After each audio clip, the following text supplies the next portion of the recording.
Novel yang sedang Anda dengarkan ini merupakan tayangan perdana eksklusif hanya di Max Novel, platform sastra Indonesia. Lu, jangan kepedean ya, gue juga bukan lagi ngeliatin lu, ujar Reva mencoba membantah karena malu. Oh, kalau lu nggak ngeliatin gue, dari mana lu tahu kalau gue ngomong nggak jelas sambil liatin lu? Ujar Reno. Ya, nggak tahu males gue ngeladenin lu. Anita bingung mau berkata apa lagi. Reva pergi sambil menghentakkan kakinya tampak kesal. Awas lu Reno, gue bakal balas perbuatan lu ke gue, batin Reva. Dengan wajah masam Reva kembali ke tempat duduknya, sesekali melirik Reno. Apaan sih tuh anak? Sok kepedean banget, tunggu aja nanti, rutuknya dalam hati. Reza, Nina dan Fani menatap Reno takjub, mereka tak menyangka Reno bisa membungkam Reva. Tak beberapa lama kemudian tampak Doni sedang masuk kelas dengan senyum cerianya. Namun semuanya berubah ketika ia melihat wajah Reva yang tampak masam. Ia mengira pasti terjadi sesuatu. Karena penasaran ia pun menghampiri pacarnya itu. Kamu kenapa, sayang? Tanya Doni. Gak kenapa-kenapa, sahutnya. Tatapan dinginnya masih terus mengarah pada Reno. Kok muka kamu ditekuk gitu sih? Tanya Doni lagi. Reva tak menjawab, hanya diam. Doni pun melihat arah pandangan mata Reva. Doni melihat Reva sedang menatap ke arah dua temannya yang sedang berada dekat bangku Reno. Dia pun menebak pasti ada hubungannya dengan mereka berempat. Doni pun menghampiri mereka. Saat sudah berada di tempat mereka, Doni langsung bertanya pada Nina dan juga Fani.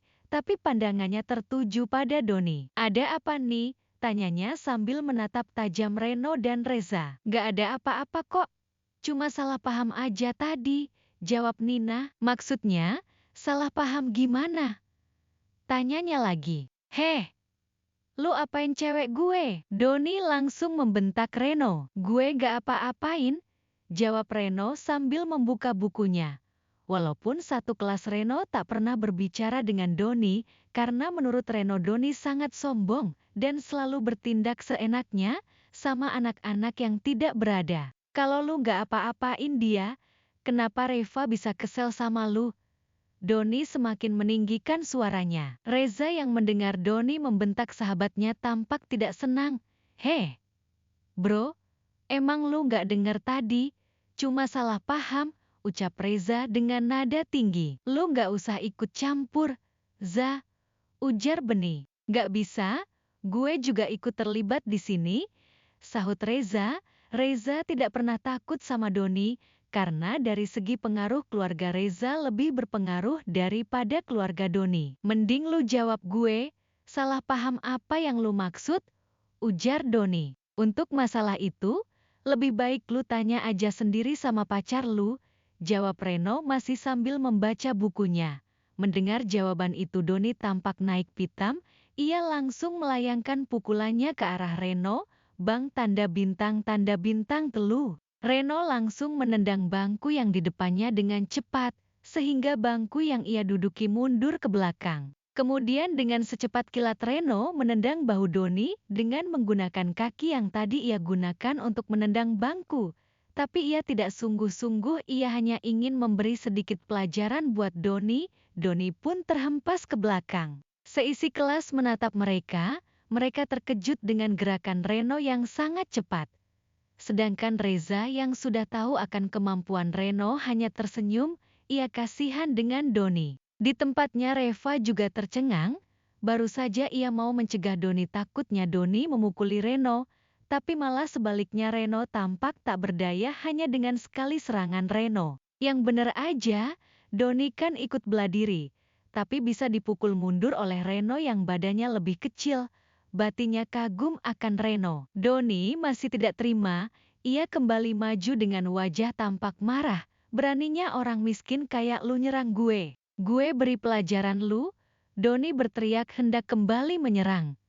Namun sebuah suara menghentikannya. Cukup, Doni, teriak Reva dari bangkunya. Doni langsung membalikkan badannya. Sayang, dia nendang gue, ujar Doni. Reno gak bakal nyerang lu, kalau lu gak duluan, ucap Reva. Kok kamu belain dia sih? ucap Doni yang tak percaya Reva malah membela Reno. Gue gak belain siapa-siapa, ini kenyataan. Ok, ucap Reva lembut. Tapi kan, gue, cukup, sekarang balik ke meja lu. Reva menyela ucapan Doni dan langsung menyuruhnya duduk ke tempatnya. Doni langsung menuju ke tempat duduknya, tapi sebelum dia pergi, ia masih sempat mengancam Reno. Ingat ini belum selesai, ancam Doni. Apa Doni bodoh?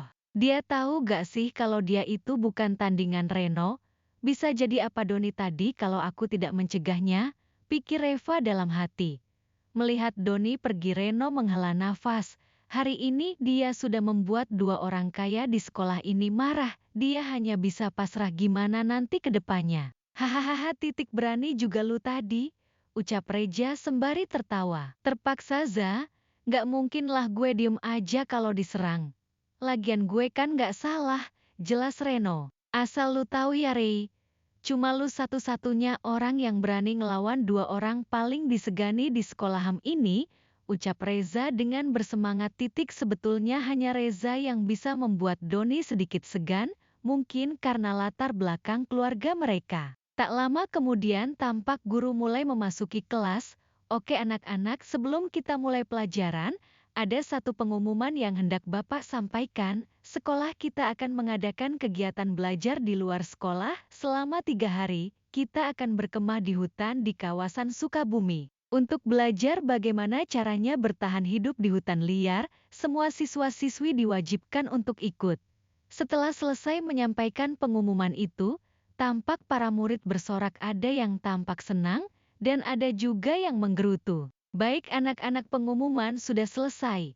Jika ada yang mau ditanyakan, nanti setelah pelajaran usai. Sekarang mari kita mulai pelajaran hari ini, ucap Pak Guru. Saat kegiatan belajar sedang berlangsung, Reva masih tampak sesekali melihat ke arah Reno.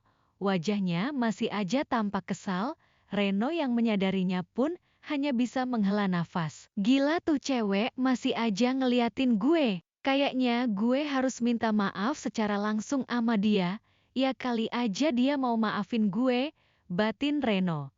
Lain halnya dengan Doni, ia tampak dendam sama Reno, dan ia merencanakan sesuatu untuk balas dendam. Bel tanda pulang sekolah pun berbunyi. Reno langsung mengambil tasnya dan langsung menuju Reza. Za, cabut sekarang Za, bisik Reno. Buru-buru amat kawan. Gue kan belum bilang anak-anak, ucap Reza. Udah, nanti di chat aja, kita kumpul di tempat biasa, ucap Reno tampak serius.